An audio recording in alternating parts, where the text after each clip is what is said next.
Hello, welcome to episode 69 of the Late Challenge podcast with me, Paul Cope, and him, Gareth Roberts. I was going to do a big intro and then we've just been chatting off air and I've got no idea where this show is going to go today. I'll be completely honest with you.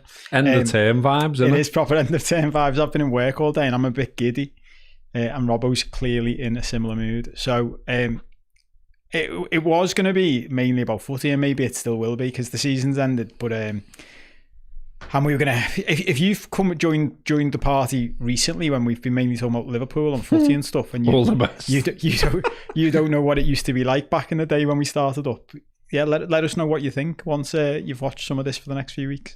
We're going to be back to talking some random nonsense, but there is loads of footy today because it just made it easier for me to put an agenda together to do it that way. I did mention, Robbo said to me as I walked in late, obviously, because I've come from the office, thought you'd be talking about Rishi Sunak and all that, and I was like, I only found out this week there was a general election being called, which sums up the shit I know about the world.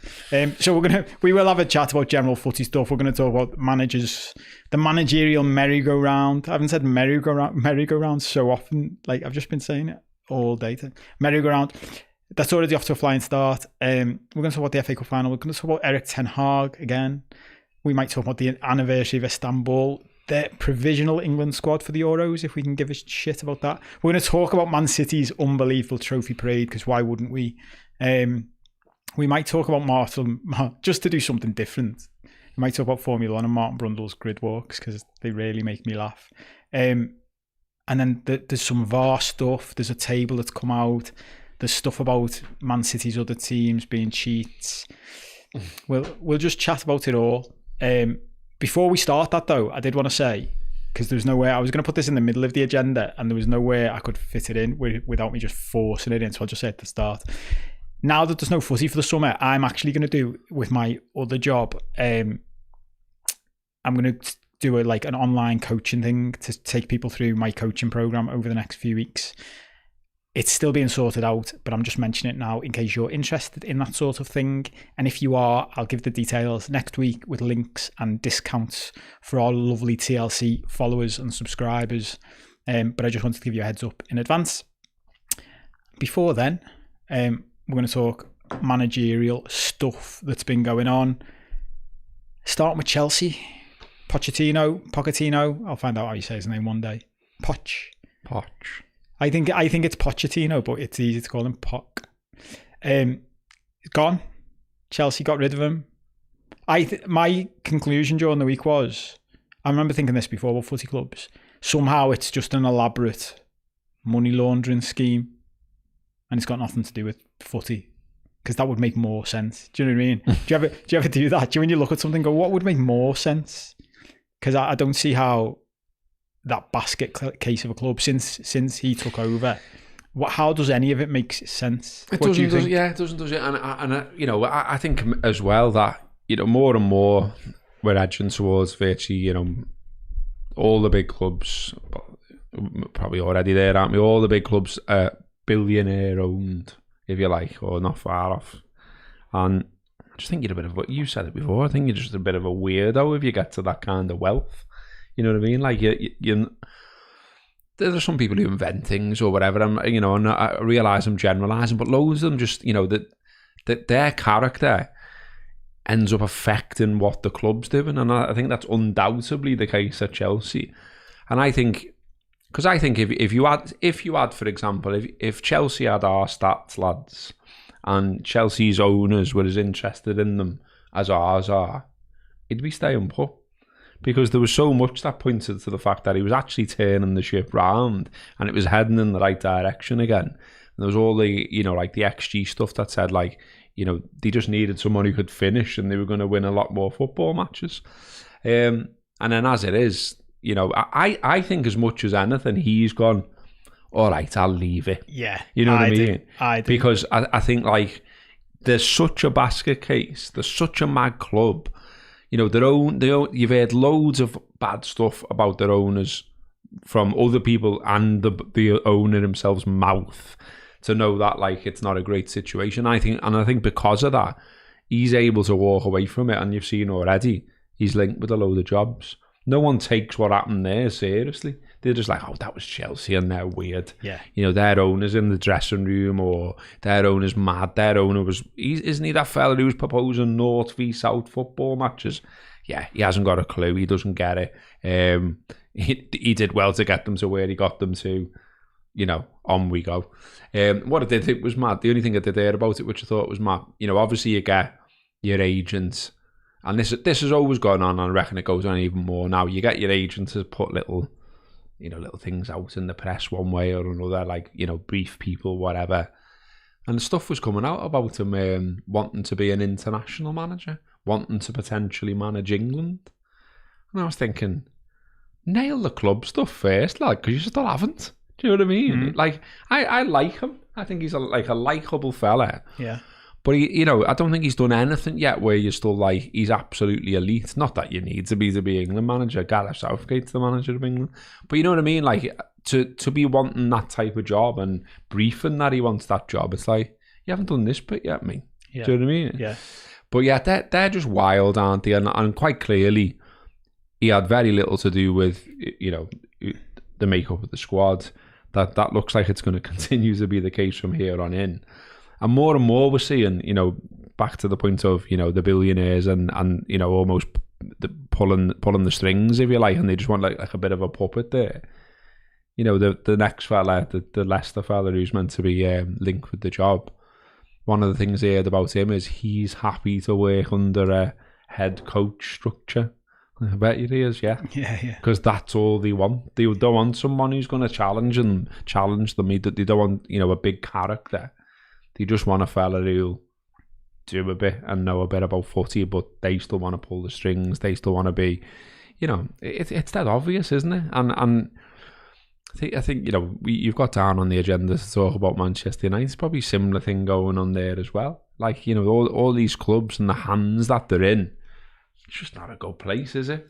And I just think the whole thing is more and more eating itself. I don't know what it is or what it's for at times. And, you know, now we've got to the end of the season and being able to take like another big, you know, sigh of relief, if you like, or take a breath that, you know, you get a weekend and it's not dominated by football. I just found myself again, probably not as down about football as I've been previously. I think I'm more accepting of it now. It just is that, and there's nothing I can do about it. So do I still like it enough? Probably, yeah. But do I still think there's a day coming where I walk? Yeah, to both, basically.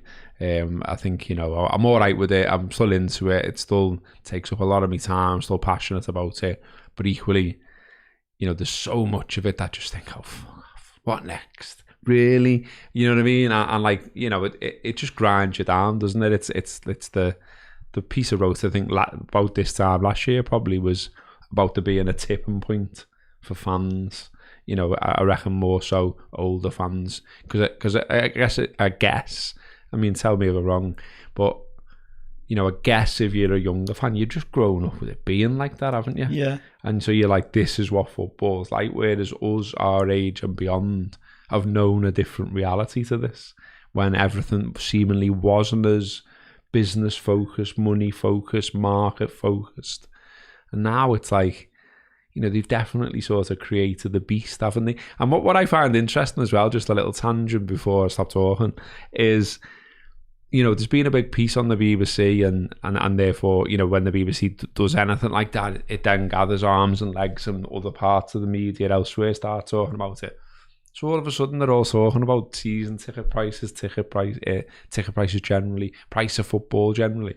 And I was hearing loads of stuff, like mainstream media outlets today, and they're saying all the stuff that we've been saying for years. And I'm like, yeah, well, this is what, you know, all the stuff about, like, they don't really want us. They've marketed to death our clubs elsewhere, and therefore created demand for, you know, once yearly people to come here, or once lifetime people to come here. And there's that many of that type of fan now that you've created the market where they'll pay ridiculous money to come and do it. And then us, the people who've been here all the time, the legacy fans, are going, oh, hang on. And the clubs in the middle are going, we don't really want them, to be honest, but we can't say that publicly. And now it seems like, like it's said as though this is like, I was listening to it today. I was ironing my shirt for work. I did iron this, believe it or not.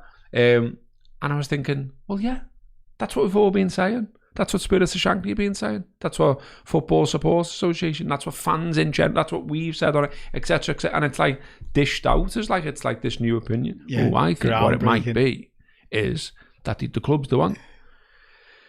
Maybe you should listen to the fans who go all the time and, might know a little bit about it. It's what you said then. No, it is funny. Like, we've probably mentioned this before, but I'd love it if we just lived in a world. Maybe if we could just try it for a couple of weeks. Do that, the movie The Invention of Lying with Ricky Gervais in. We talked about that before. Have you ever watched that? No. It's about a world where there is no lying. I must have mentioned this on here. And it's like, at the beginning, it shows like an advert for Coke. And it's just a fella in like a shirt and tie standing next to a can of Coke on a platform. And he's just like, so we think you should just carry on buying Coke because it makes us loads of money. It's not good for you. It's full of sugar.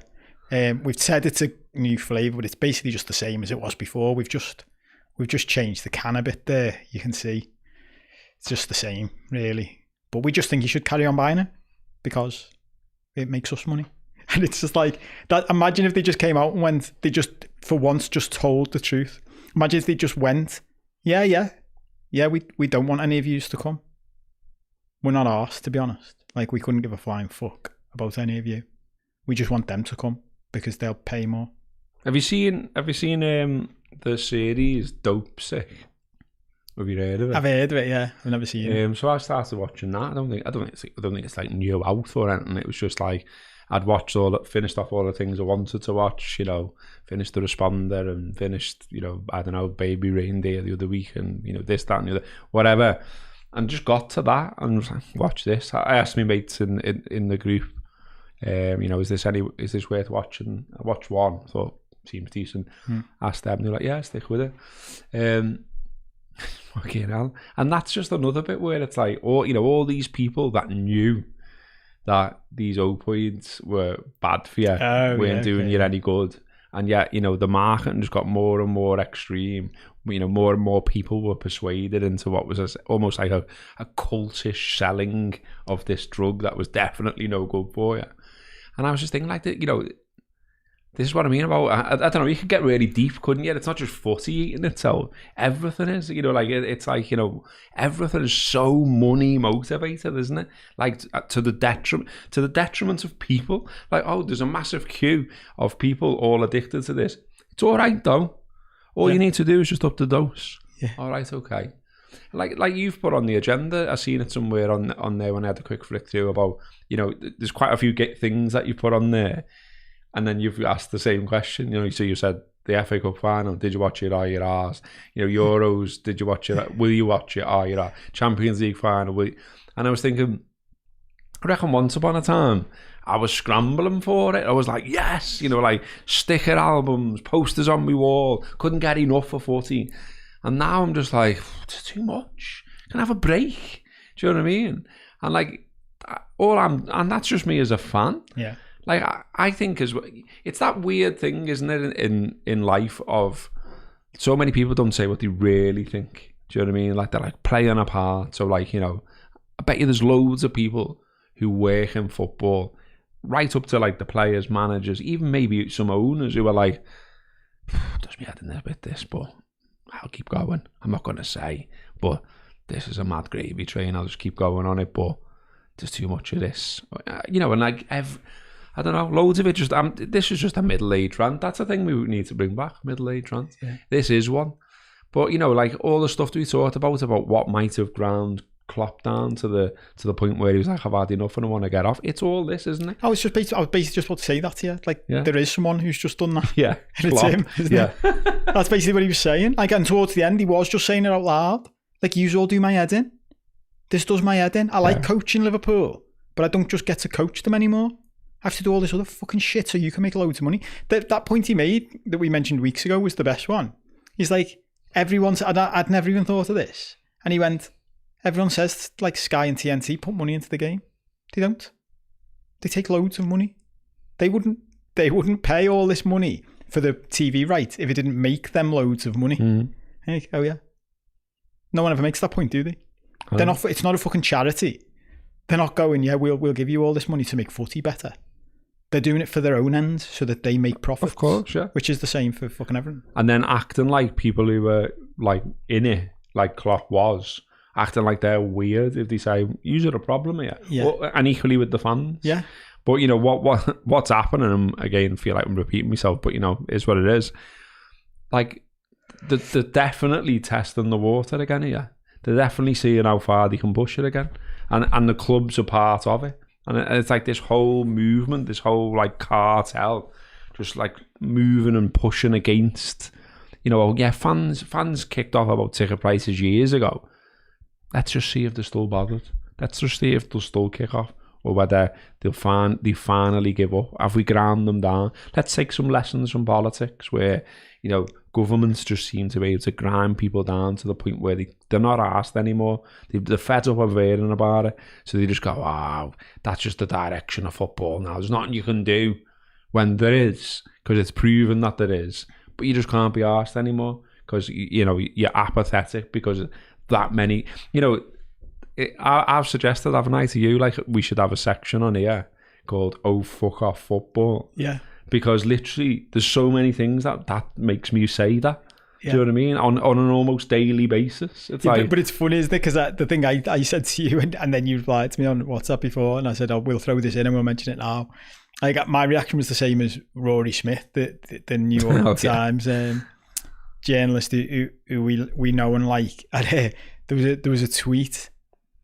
There was a tweet just saying that Girona FC, that's owned by Manchester City's group, have just announced a sponsorship with Etihad Airways, and he just quote tweeted it with "ha ha ha ha," and that's my reaction. Yeah. My reaction isn't "fuck off football." That's what I just whenever I see this stuff, I just burst out laughing.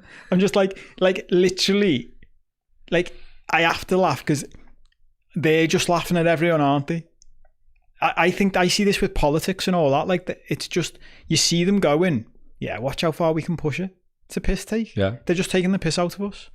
And sooner or later, like, I do think it's the like the natural flow of life. I think it will get to a point where enough people in different, like in footy and in politics and in general life, because it doesn't take that many to have a revolution. And I think we are just slowly building towards the point where enough people go, nah, fuck yous. No. We're not doing it anymore. Because think about, Joe, when we did the ticket protest at Anfield, what percentage of the ground do you actually reckon walked out? It wasn't even 50%, was it? No, it was good. It was a good number. It was a good number, but it wasn't like 10,000 or something. Yeah, I think you'd think naturally, like to have a revolution, you need millions of people. You know, you need you need at least half the country or half the fan base. I was like, you don't. You need, like, look at that. Let's say 10,000 people walked out that day. There was a 50,000 capacity back then. So a fifth, 20% of the people walked out, and it still did what it needed to do because they went, fucking hell, we can't fuck off this many people. When I think about it, I always think, you know, imagine being on the other side. So, you know, like that dope sick is an example where, you know, like it's showing you, well, it's showing you like meetings in the drug company. It's showing you what they were saying to the salesmen and women. And it becomes almost like cultish, doesn't it? And it's like, you know it's wrong, but then you do it and it's your job and you're taught, I'll just do it. Yeah, it'd be sad. And I always think, like, you know, if you were on the other side here and you're absolutely tilled because of football and you're coining it in and you don't give a shit about you don't give a shit about me, you don't give a shit about whether there's flags on the car, you don't give a shit about football culture in England, you just want to make loads of money, you want to get absolutely weighed in. So you're going to be sitting there saying things like, I would think, well, you know, the only ones that truly make noise is a small percentage, and when they're making the noise now, there's lots of dissenting voices. So we're in here. We're all right here. When people are saying things like, it's all right, or I can't be bothered, or I'm apathetic, or yeah, well, I can afford it, all of those things, they go, sad. Got it. Yeah, we're in. Them. We're done. Yeah. And then they're like, it's only a small group of volunteers, and it's not even the day job. You know what I mean? How many hours can they put into battling us? How many times can they put messages out or make a new video or make a new podcast in a fashion that's going to get enough people behind it where they go, actually, yeah, I had enough. And that's why when we did those shows about, you know, like, yeah, it might only be X, but it's a way forward. It's a pathway. It's a door opening to the next one and the next one and the next one. And that's why, you know, we're trying to keep hold of not only fair ticket prices, but traditions and culture and all the rest of it, because it's quite clearly heading off to some wild place, and it's almost like, you know, like the regulator's gone to shit now, hasn't it? Obviously, like with the election, like, you know, it didn't get done in what they call the wash up, it's just been binned now, and then we have to wait to see who gets in, and almost, you know, start again and say, okay, well, what about that? Along with many other bills that have been binned. And so, you know, that's you know, I'm sure Richard Masters was cracking open the champagne when Sunak declared the general election, knowing that that's exactly what would happen. So now they've got, in that respect, what they wanted, and, you know, we can go even more Wild West. Why there's still no regulator? Like, I don't know, it's just mad, isn't it? And yeah, old man ranting, but, you know, there's definitely, like, if we had a section and called it "Oh Fuck Off Football," we would have no trouble whatsoever filling that every week, even in the summer, would we? No, because there is just constant, isn't it? It is just constant. Yeah, it's funny. I'm looking at this going now. I don't even know where to take it. Because we started by talking about Chelsea. It's funny. Did you see the? I don't think I sent this to you. Did you see the clip of him talking in like some panel thing the other week? Their owner. Todd. Todd, whatever his surname is. Bowley. Yeah. And it was just, the way he was talking about it was just like exactly what you said before. Joe, if you'd shown that clip to our granddads and said, "What's he talking about?" they'd have been like, I don't know, like a supermarket or something. Like, that's what he was talking about it. Like, remember when Hicks compared us to Weetabix? Like, it's just like the Weetabix deal. It's just a leverage buyout. And you're like, it's not like the fucking Weetabix deal, mate. It's nothing like. It's not Weetabix. And you don't just go and get another cereal. That's what he was talking about, like Chelsea, and it wasn't necessarily, because what he was talking about was growing the fan base fundamentally, but it was the language he was using around it, and you're just like, it's sickening in a way. But it's funny because when I think about revolution, I used to say this about when I worked in the big law firms to do one of the bingo shouts. Like, I used to say to people, like, at first I was in the law firm fighting the law firm. Do you know what I mean? I was in there like trying to get them to change. And one day I just looked at myself and went, what are you fucking doing? Why am I bothered trying to change this whole fucking thing when I can just fuck off and do my own thing? Yeah. So I just fucked off and did my own thing instead. And I think that's the best thing we could do. The best thing everyone can do is just fuck off and go and do our own thing. Because I tell you what, it would soon die. Do you know, if all the people who create the local culture at every club just went, fuck yous then, we're off. We're not doing the flags anymore. We're not doing the banners anymore. See how long all the people you can sell these high ticket prices, these high price tickets to, are going to keep coming without us. Because what would it be? 1 season, 2 seasons, 3 seasons? It wouldn't be 10. You need the sort of activists, don't you, to sort of, you know, to be there, to do something, to, you know, to pull the rope back the other way, if you like, to go to sponsors and say, like, you know, there's an aspect of this, you know, that's toxic, and over time, people who think that way is growing and growing, and it might lead to protest, and it might lead to this, and do you want your brand associated to that, or do you want to say to the club that you're putting X into, do something about that? Like, I seen something about, there was a German club, I think they were actually in the playoffs, if I'm right.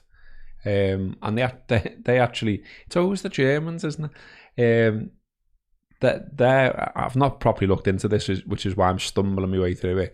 But basically, this club, their ownership actually made a couple of games free. Just said, like, yeah, we value the fans, and like I think their plan was that if they went up into the Bundesliga, they were going to continue to do that. Now I think they got beat on pens, unfortunately. But it's mad that like a plan that actually values supporters and puts them first makes you go, oh wow, yeah, that's mad, isn't it? Yeah. Do you know what I mean? Yeah. I seen a wild thing at the weekend, and it really sort of, I just thought, I know there's the comment box effect, if you like. It's got that, isn't it? I might write a book, the comment box effect. I'll just come up with that. But like any story about anything, anywhere, ever, if it's on the internet, there will be a bell end in the comment box. Yeah. And you shouldn't take, you shouldn't take anything they say seriously, because they are a comment box bell end, and there's a comment box bell end for everything, because, we walk this earth with a lot of bell ends. But there was a comment box bell end. I'm going to totally contradict myself here, but I just couldn't believe. I was like, "Are you fucking serious?" So I've mentioned Marine a lot on here, and obviously they've gone up, and they're now going to be sort of Division 6, if you like, which is always an easy way to put it for people that aren't familiar with who Marine are and the leagues they play in and all the rest of it. So they're going to be in Division 6 of the English pyramid of football. And they're going to be up against, like, Southport, who, once upon a time were in Division 4, old Division 4. Southport, who I'm not quite sure what the situation is now, but have certainly been pro, even at, like, non-league level. Don't think they are now, but they have been in the past. And Marine, for anyone, that Marine got a lot of money, a big boost out at drawing Tottenham that time. And even though it was in COVID, Tottenham fans all bought virtual tickets and all that kind of stuff. And, it was boss, and it was on the telly. They got the telly money. And they revamped the club, blah, blah, blah, blah, blah, all of that. But it remains a small club in Crosby, probably, punching a little bit above its weight now. Do you know what I mean? And there's, so there's lots of questions about, well, where does it go now? What are they going to charge for stuff? Blah, blah, blah. And then they put a bit of a plan out saying, we'd like to build a new stadium. We'd like it to be 5,000, 4,000, then 5,000, all of this kind of stuff. But in the meantime, there's the nuts and bolts of everyday life. And they put a thing out on Facebook saying, like, the ground needs, like, a bit of maintenance, essentially. And I imagine that it's just, like, a bit of a tidy up, probably painting things like that. And they appealed on the social media for volunteers. And there was a comment box, knobhead, saying, cheeky bastards, you've gone up and you're fucking... And you're like, lad, it's not the Premier League. This is a different world. Like, they're not on grands and grands and grands like they are up there. Yeah. They're not sitting in, like, Recaro bucket seats while they're watching the game. This is like grassroots footy where, clubs like Marine and certainly clubs below Marine, rely on people taking the time out only for the love of the game and nothing else to help them out. And I just thought it was wild, because when I see them asking for volunteers, that actually makes me feel good. It actually makes me think, if I could get to that, I would. But it was like 10 till 4, so I'm in work. Yeah.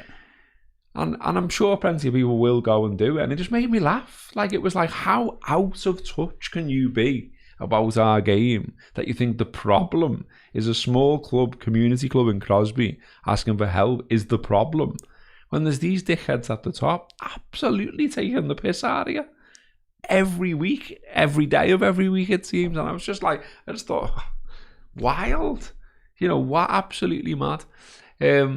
Yeah. Well, should we do some comments, actually? I saw someone threw in here. We always give people a shout out if they throw some cash at us, because we're horrible media whores. Yeah, I love that. These fucking corporate bastards, the fucking capitalist pigs. Anyway, send us some money and we'll read out your comments. It's a bit of a difference, though, isn't it? Nicholas has thrown us $5. Thank you, Nicholas. He says, you, mate. Please do a chat about fashion, casual attire sometime. Part of Liverpool culture that fascinates me. I got into Fred Perry because of Gareth. Cheers. Well, there you go.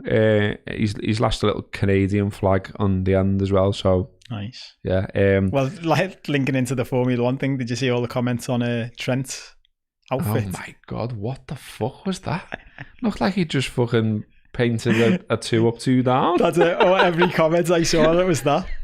when you've just finished your painting and decorating job and you've got to get to the Monaco Grand Prix. But you know what? It ties into something you said before. Like, it just shows you, doesn't it, how like at different levels of life.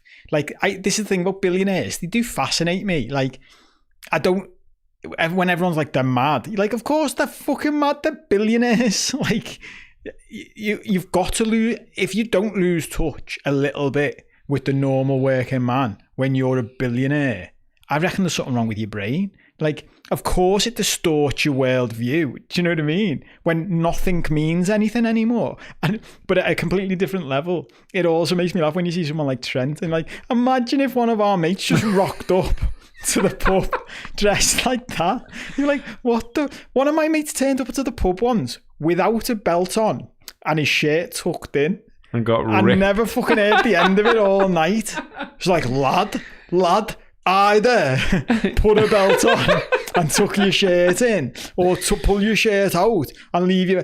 And he was like, fucking hell, lads, all night. That's all. Imagine if he'd have turned up in fucking, what are they called? Dungarees. Yeah, dungarees. I think they were Prada, weren't they? And it was like Prada dungarees. Like, just because the Prada, it doesn't mean they're good though, does it? So like, some stuff, yeah, sound. Other stuff, fucking swerve. And it's mad because, like, you know, he's just a lad from West Derby, isn't he? Yeah. And you're like, so you know, you've grown up here, and so you know what that could. So he's actively going, I don't give a shit about that. You know, like, I'm gonna wear this trendsetter or whatever, and lad. Fucking hell. I don't even think it's not even like an half fella shout, this is it, surely. Like I reckon if I went and got me lad on here, he would say the same. I can't see him saying, looking at that and going, that's what I want to wear. Yeah. Do you know what I mean? Yeah. It's not going to start a trend, is it? No. But this is the funny thing, is it? Like, because there's a conflicting part of me that always says the same thing, which is everyone do what you want. Like, do what you want. If it's not hurting anyone else, do what you want. If you want to wear dungarees going to the Monaco Grand Prix, fill your fucking boots. So some of the comments are better than the shit we come out with, are they? Like, see the stuff as put Trent dressed to volunteer at Marine. Yeah, maybe he's getting ahead of the game. Yeah, Billy Cox says, by the way, that the German team I was stumbling my way through was Fortuna Dusseldorf. They got beat on pens, but hope the free tickets idea stays. I can't remember if I sent it to you. It was Rory Smith getting multiple shouts out today because he's going to get mentioned later.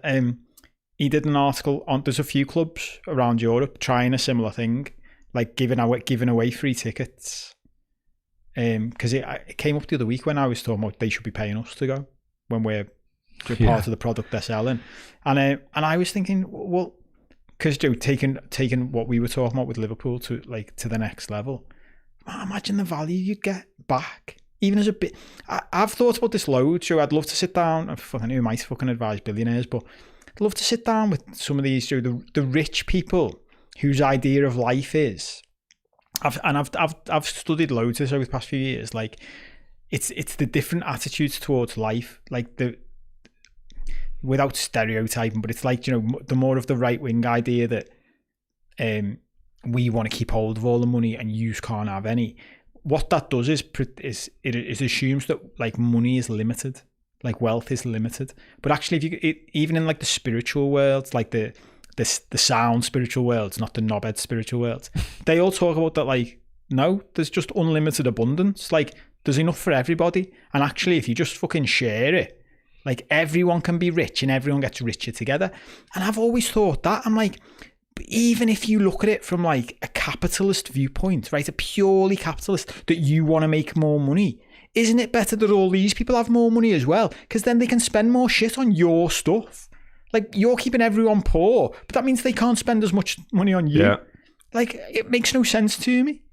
Make everyone better off and then sell them stuff. If that's what you want to do, I'm fine with that. I've got no problem with this. Is it Jeremy Bentham, this? Is it the greatest amount of happiness for the greatest number of people? No, I don't know. Remember this theory, from like GCSE history? I love it when sometimes I start on a rant and someone goes to me, yeah, mate, that's a philosophy from like 150 years ago. I'm like, just stumbled across something. Do you know what I mean? I mean, someone says there, and this is the thing, isn't it? They say the irony is that we all agree with your sentiments, but we're listening to a footy podcast, and the irony is we're making one. Or we said at the start, it's not just about footy, and it definitely isn't going to be just about footy through the summer, is it? We're going to get into some of the old school areas, but this is the thing. It's like I spend a lot of me time, and people say to me like people tweet me and say you're a miserable bastard or whatever and all this, but it's just I can't help if I overthink it and look at all the aspects of it and feel a little bit sad about it.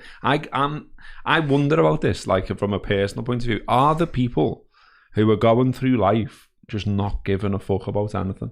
There must be, mustn't there? Yeah. But I can't. It makes me itch that I can't do it. I literally can't do it. So like, in what sense though? Because this is as what in, I'm all of practicing this, what lately. we talk about on here, like all of this, what we've just said, even in this show, there are obviously people who just don't care, and they're just like, all I care about is that I'm filling my time on this earth with seeing my mates having a pint, going the match, repeat, and I'm not asked about anything else. And and like if you said all this to them, even though the Man City stuff, everything, they just go, not asked. Yeah. Because they're quite obviously those people about politics who feel that way. Not asked. Yeah. I might catch something on the news. I might read the headlines. I'll never look into it in any more depth than that, and I'm not asked. And I don't know. I just can't do it. Me. Is that I don't know. Is that a curse? Is that a good thing? A bad thing? I don't know. I don't know. I'm conflicted on it because like I'm literally. Did we talk about this when we went for a meal the other week? I'm literally like sinking back into when I got to my happiest about 3 years ago. After doing 3 years of like intense work, it's because I started to learn about the principles of letting go and surrender, and literally it is all about that for anyone who's out there who's done it. It's like it doesn't fucking matter. Live in the present moment, and there's nothing in the present moment that's going to bother you most of the time. Just fucking get on with it. It's fine. That's that's not the way they explain it in the books. They don't say just fucking get on with it. Eckhart Tolle, just fucking get on with it. But I'm conflicted with it because I'm coming back round to that now, like having walked into the world of like, okay, it's all, because I was a single man back then, it's all well and good getting fucking to a place where you're happy when you nothing's bothering you because you haven't got a relationship, you haven't got kids, and you haven't got like stresses in your life. I chatted to a lad I was coaching once ages ago about this, and he was a chef in a restaurant, and he was like struggling with like developing, and I said to him, what your expectations are what's getting in the way? Where do you expect to be? And he said, and he described to me like Joe is Zen Buddhist monk. And I said to him, yeah, describe to me what he looks like. And he described Joe the picture you've got, everyone gets in the head of like a Buddhist monk up in like Joe with a bald head and an orange robe in a like a fucking hut on the side of a mountain in Tibet. And I said to him, yes, how many of them have you ever seen running a restaurant? And he was like, none. And it's dead easy to be fucking zen when you live on the side of a mountain doing nothing. Like at the end of the day, if you're going to live in this world that we live in, this fucking weird world that we've built, where we started talking about this before we like started recording, it's fucking mad. So then there's a conflict, isn't there? Because if you just let go of everything, where does that end up? Like everything.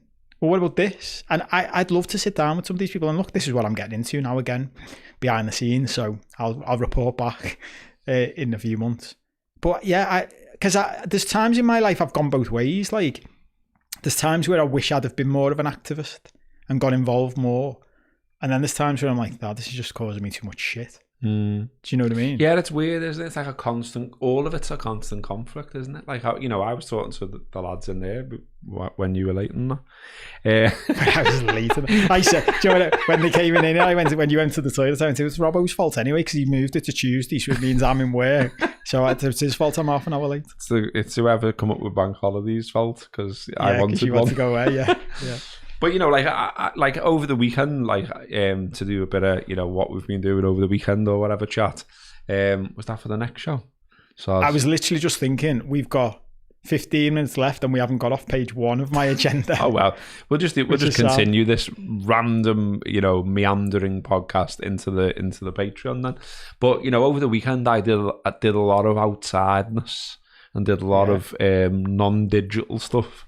And it was fucking great. It's great, isn't it? Yeah, it was like, you know, like I climbed a mountain with my mates, and then I spent 2 days in the Lake District, and like, you know, we were sat on this boat, you know, like from, you know, Lakeside to Bowness or whatever, and like the lake was absolutely still, and like I'd got in the queue and like got up on the top, got like the back, got like the old days when you used to get on the double-decker bus and sit above the driver on the top deck and go like as though you're fucking driving it. Yeah. I had that kind of spec, but on one of these big boats on Windermere, and it was just fucking proper like peaceful. Do you know what I mean? Like the water was like glass. You know, you're looking all around that amazing scenery and everything, and you're like, so why am I asked about work, and why am I asked about wanting to do this, that, and the other? Like, and like you're looking at these like amazing homes as well, aren't you? Like, and the fellas describing them on the boat, saying this was blah blah's house and it was built then and all this and blah. And you're like, yeah, imagine living in one of them, and you're just overlooking a lake every day, and we're just having like mad deep conversations as well about like, isn't it mad though that if you just look at something green, or if you just look at like a piece of water, you feel better? And instead we're spending half our lives looking at fucking screens, arguing with strangers, you know, getting wound up about things that don't even matter. And I don't know, I felt a bit, the whole thing made me feel very zen. Do you know what I mean? It was great. But then I thought, but I've still got to, unfortunately, on Tuesday, I've got to go back to getting up, going to work, and doing stuff that I'm doing ultimately because it pays me money so I can live. But in that story is the conflict, isn't it? Because you're on a boat, which someone's had to pay for. You've got to pay to get on the boat. It's not free. And part of the tour is someone going, look at that big house that overlooks Lake Windermere, which is like 20 million quid. And you're like, this is what I mean. And this is my thing when I start listening to all the letting go stuff. Like, I feel like going sometimes, and don't get me wrong, I have got to this place in my life sometimes where you're like, Joe, the landlord gets to the end of the month and goes, where's me rent? And you're like, I'm just letting go, mate. Just let go of it. Just let go. Don't worry about the rent. And he's like, get out my fucking house then. And you're like, no, let's all just let go. Let's all surrender. It's like, it doesn't fucking work like that. It works like that if you're going to go and build a house in the forest. Sound, go and do that. But maybe this is what I start thinking, like maybe that's what we should do actually. Just go and do that. But these are conversations, you know, usually over ale or other, other substances. You know what I was thinking? And ironically, the Midnight Toker says that everyone should give us a like and click subscribe, and he's very right. And also Ian Schroeder says Gareth needs to take up fishing. I've done it before, mate. I've got involved. Although, were you into it? Yeah. I was one stage where I was really into it, and then I just used to bother my ex all the time because I'd always say, I need to find time to go fishing again, and then would never go, and there'd be all this stuff just in the garage gathering dust. I go, I'll go one time. I think I did go one time. My dad used to use my uncle's fishing trips as the main reason he could justify going to the footy to my mum. Because if my mum was like, you spend too much time going to the footy, his comeback would be, well, Alan, think of all the money he's had to spend on his fishing gear, and then when he goes fishing, he doesn't just go for 2 hours in the afternoon on a Saturday, he goes for the whole weekend, and his wife doesn't see him for I'm like, yeah. Oh, yeah. I've just remembered there's something I meant to say before because I don't think I've said it on here before. And I think it's fine to say because, you know, people know we're only messing and it's not all that serious and you don't need to send us hate mail. Is only messing a defence to libel? I'm not libeling anyone here. So all this is one of the first houses, wasn't the first house, but one of the first houses I bought. I didn't have a portfolio. I lived in one, left, got another. Anyway. But I lived in Bearscough for a while because it was affordable and it was an house that needed doing up, and you know we recognised an opportunity where we could do it up, live there for a bit, sell it, and then potentially live somewhere where we really wanted to live. So we did that, and when I moved up there, obviously all my mates like from home etc. were like, "Where the fuck's that lad? Where have you moved to there? Fuck," and all of that. And then I got to know some lads around there and they were sound. I was having a game of five-a-side with them and like you know, going for a bevy with them and things like that. And, you know, I was fairly happy there, like it was sound and all the rest of it. But my mates, as in the ones that I was known, you know, from Iton, etc., were like, where the fuck's that? What's that place? Wool, you know, blah, blah, blah, blah, blah, this, that, the other. And I was like, honestly, it's not that bad. And it's not that wool. Like, you know, it's all right. Just nice. I was like, you know, you should come up and have a pint. And like, you know, it's sound. So the first time they ever came when I'd moved into that house was I took them to the pub. We walked in and there was a fella, no word of a lie this, a fella stood at the bar in double denim. But not only double denim, the top half of the double denim was a denim waistcoat. You've told me this story before. Have I told you before? I haven't told her on here before, though, I don't think. Top half was a double denim. Top half was a waistcoat, and then he had nothing underneath the waistcoat, and he had the waistcoat undone. Nice. So he stood at the bar, bald head, earring, waistcoat, jeans, just stood there with a pint. And my mate walked in, saw him, and went, "Not one, no." Which I was going to say before when we were talking about Trent, because, you know, if he was wearing that gear, could you imagine him having a pint in the Jolly Miller, like wearing that, just walking in? His. What? Yeah. Yeah. What's your fucking point? Absolutely wild. Yeah. But what's next on your agenda then, lad? We haven't even got through the first point. Like, literally, we got through 3 bullet points on the first page. It's proper end of term. This is, end of term. Do you know what's funny about Should this? have called it end of term. We always do this. We go, oh, have we got enough to talk about? And like, fuck, I don't know why we fucking bother. I don't know why we bother with agendas. There's no segue back to my agenda from what we've been talking about. You've got to do something because we've only done 48 minutes. We've got 8 minutes left. Is that what Tell we're us on, more yeah? about Tell us more about your weekend. Oh, okay. So yeah, I did Penny Ghent, which sounds like it should be in like Wales. Is that the walk? That's the mountain we did, yeah. Where is it? It's in. Doesn't sound like it's going to be there, but it's in Yorkshire. Huh? But you know, there's like a Yorkshire 3 Peaks, so it's one of them basically. And yeah, we've slowly been stepping up towards. We are doing Ben Nevis. I've mentioned that before, so. You know, we started off, you know, everyone's doing their own, whatever they're doing to try and get fit, lose a bit of weight or whatever in prep. But the actual things we've done together as a group in prep for it is we just started with Mo Farmer because we know it's nice and easy and it's only over there. Then we did Pendle Hill. Now we've done Penny Ghent. It's like proper training, this, isn't it? Proper strategy. Yeah, and I'm now lining up the next one and I've been having a look. And like, I think they were jumping ahead. They were like, oh, let's just do Scarfell Pike now. And I'm like, well, that's the other one that's massive on these islands. So it doesn't make sense to me to jump to doing that. When a lot of people are saying, if you read up on it, that's actually harder than Ben Nevis, just because there's more like scrambling and it's not a defined path as much and things like that. It's like, I think we're getting running before walking here, boys. It was like, we just need to do one that's now harder than Penny Ghent, but easier than Ben Nevis. Do you know what I mean? So I'm thinking of doing. I keep going to say Kinder Egg, but it's obviously not Kinder Egg. It's Kinder Scout is what I believe it's called. It's in Derbyshire. So if there's anyone listening who does this kind of thing and has done that, is it hard? Is it a challenge? Is it going to prep us? We want some incline going on. That's what I'm finding the problem is. Okay, yeah. So I've been going out doing walks and I've been clocking some miles up. But I'm doing a lot of miles just walking along the beach or walking up to Hightown from Crosby or whatever. I'm getting the miles in. But when I was doing Penny Ghent and suddenly you're doing this massive incline, I was goosed. Yeah. And the ass was kicking in and all the rest of it. And I'm like, oh shit, need to do more conditioning here. So I'm going to try and start getting in the gym now, which I've been putting off for ages. But this is another thing I was going to suggest. This is a topic we talked about.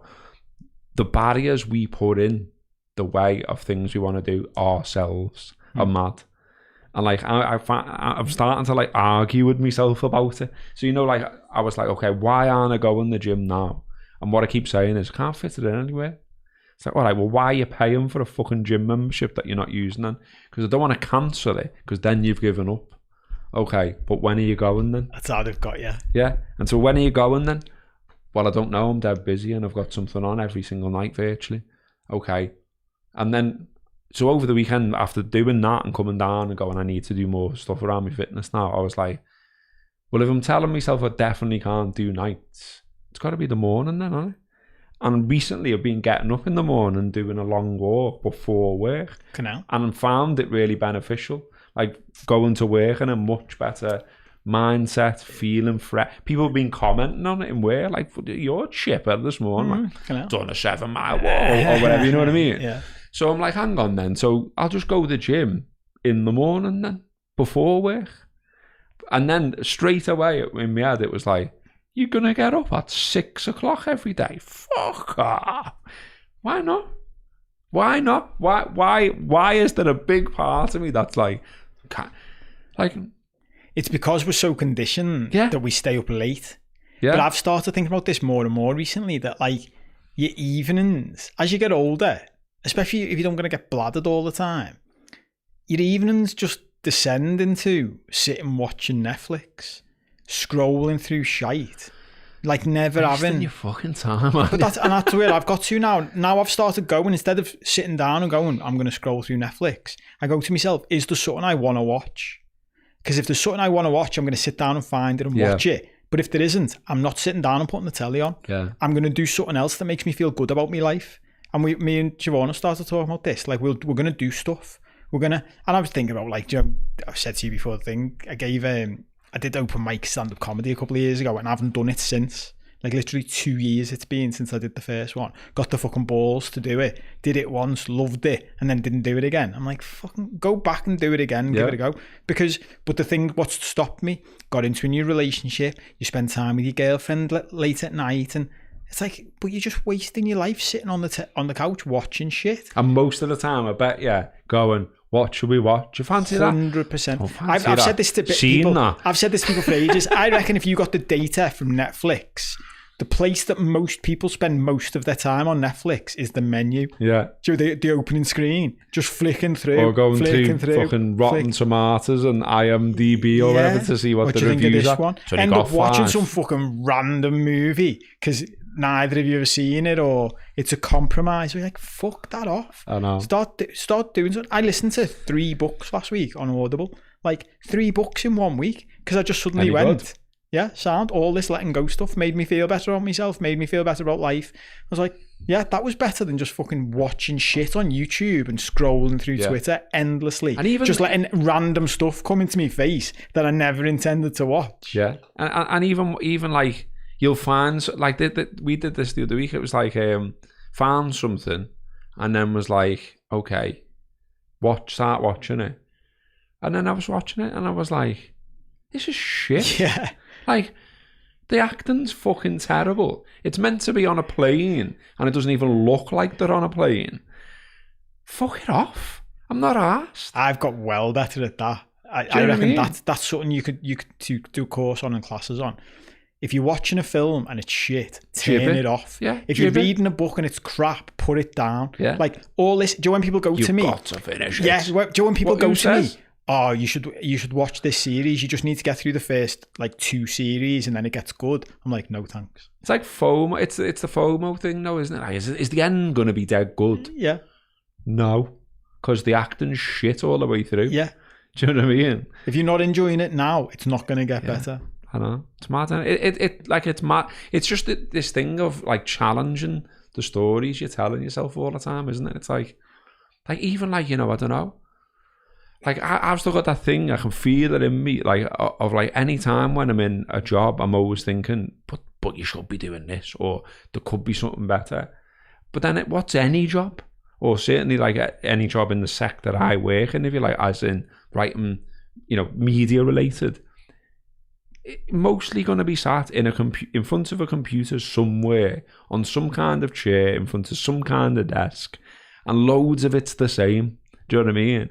And it's like, so now I'm trying to do the other way around and go, okay, what's the good bits? Well, the drive's not bad today because I'm supposed to go in the opposite direction to everyone else. So that's sound, that doesn't stress me out. Okay, I'll take that then. And I've got a roof over my head, yeah. Am I fed and watered? Yeah. Sound. I just fucking climb mountains and that then. Do you know what I mean? And try not to get wound up about footy. But as this show has shown, not getting very good at that. But it, you know, even that, if you let go of footy, like you could do, and I've thought about it before, but then what? I could just climb mountains full stop and not even be asked about any of it. But this is the mad thing. Then what are we going to talk about? There are people who do that. I know, yeah. Imagine how random this would get then. You're going to carry on the podcast, lads, yeah? We just don't watch footy anymore. Don't even know what happened with Liverpool playing. Liverpool, what? Who? Yeah, well, it'd be interesting, wouldn't it? I mean, but there are people who already do this. Wherever I get to with this stuff, I always go, but there's already people doing this somewhere. But what did he do for a living if you're not asked about anything? Do you know what I mean? Like say what I'm doing now, like, you know, I would say you've got to have some kind of eye on, even if you're not asked. You've got to have some kind of eye on the news and current affairs and things like that, because you're literally looking for opportunities, PR-wise, where the institution you're working for is doing something that would interest people talking about current affairs. And can you put an expert you've got into that field, and then they say that, and then your name's out there, and then people might come and blah, blah, blah, blah. You can't just sit off going, I'm not asked. And like, yeah, but you don't need to, do you?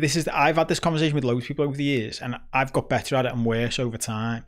Like, when you go to people, you can just switch off from it all, you know. They go, nah, you need to stay informed. And you're like, yeah, but you know how you can stay informed? Once a week, go on like a reliable news source. Like, literally, I was thinking this something like, I know Wikipedia isn't the thing because anyone can just put whatever they want, but there are news sources where it literally is just news. Do you know what I mean? There's no comment. It just says like a general election was called this week. Full stop. That's it. And so you can just catch up on the news in like half an hour, Joe, without all of the constant. Think about, Joe, before 24/7 news exists, it's like Anchorman when they showed this happening as like a comedy. But think about Sky Sports, like news, football. Have you ever sat and just, sometimes like in the past, I would just put that on the background while I was working, and all of a sudden you'd realise it's just on a fucking loop, and it's like really again depressing, and again and again, and after it's been around 3 loops, you're like, I've got to turn this off. Yeah, fucking hell, it's something the same fella, isn't it? Yeah. The same fella's doing it. Surely he's going insane here. Yeah, when he's saying it with the same level of enthusiasm he said it the first time. You're like, mate, you said this 4 hours ago. Yeah, isn't this fucking soul destroying for you? Yeah. He's like, oh, so breaking news.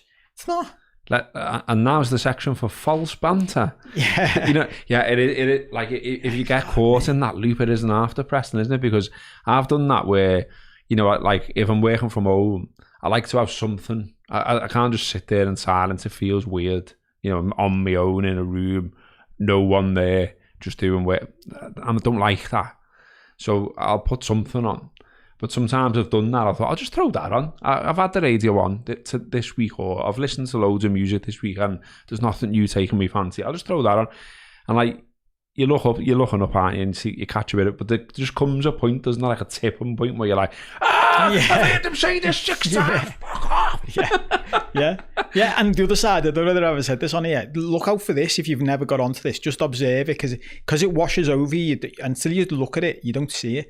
Just put the news on the telly, right? Any news channel you want, even the ones that say they're respectable, like BBC or ITV, and listen to the language they use to report to you the news. They don't just go like, so today, here's what happened today. A boat crashed, a car crashed, 10 people died, and there was a storm in Hawaii.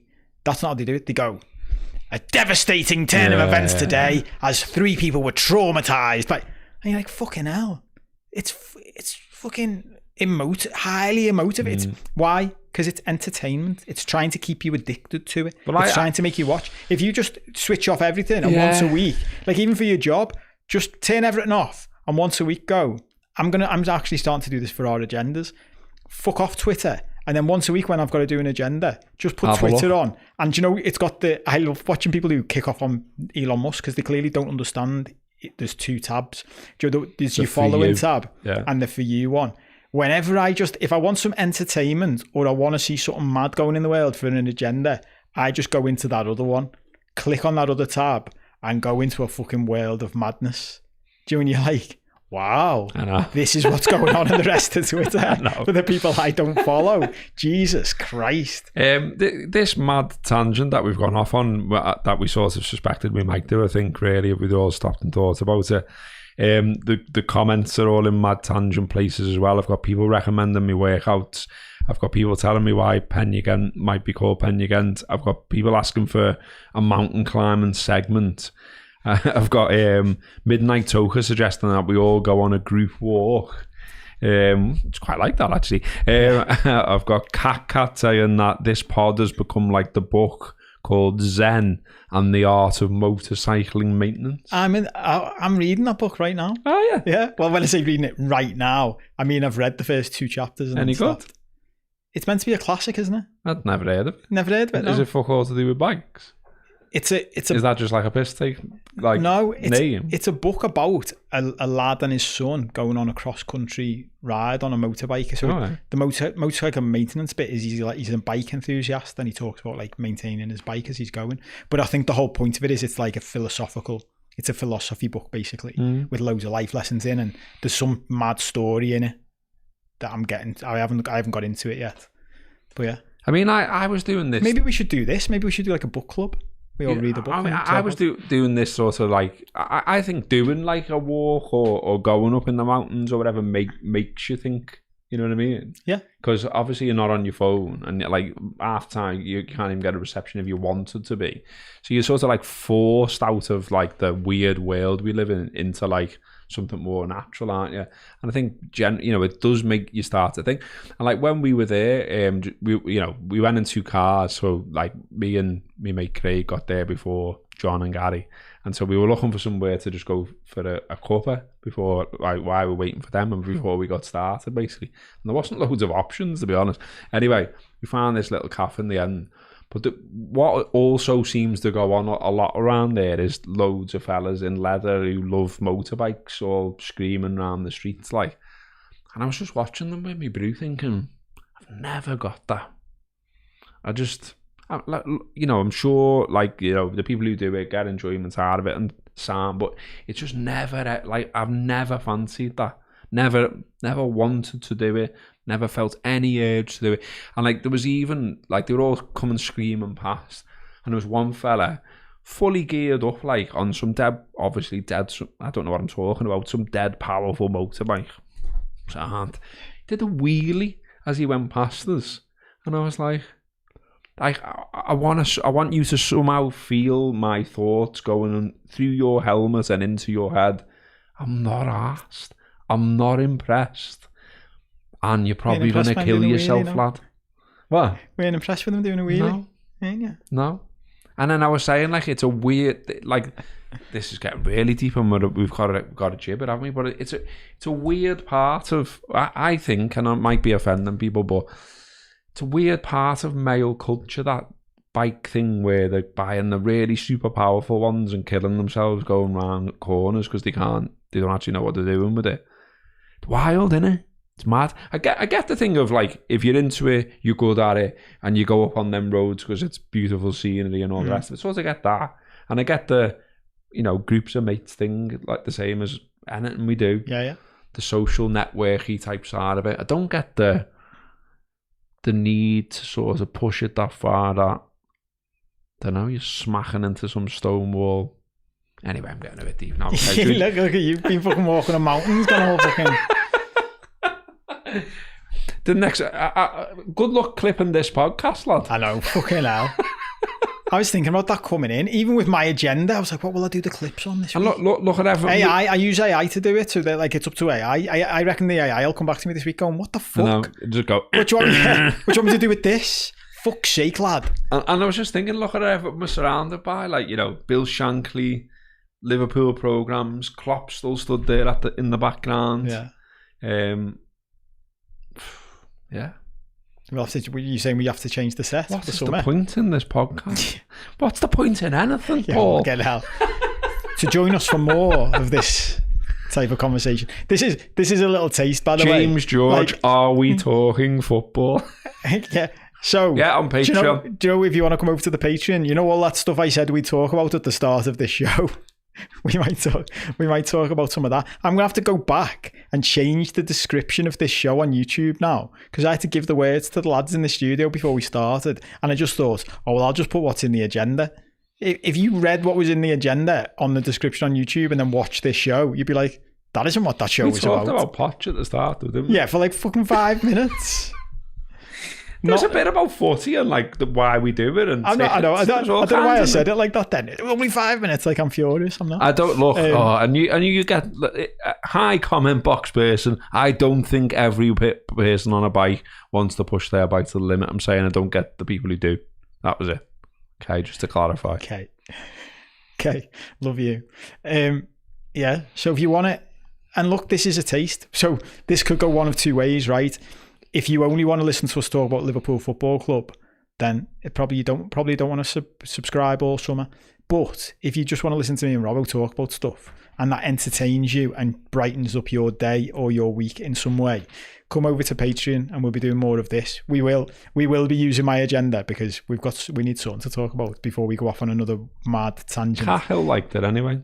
Who? Cahill. He says, cracking show, lads. There we go. Thanks, mate. I like this from Jody as well, just to throw in. Also, other people say that book's good.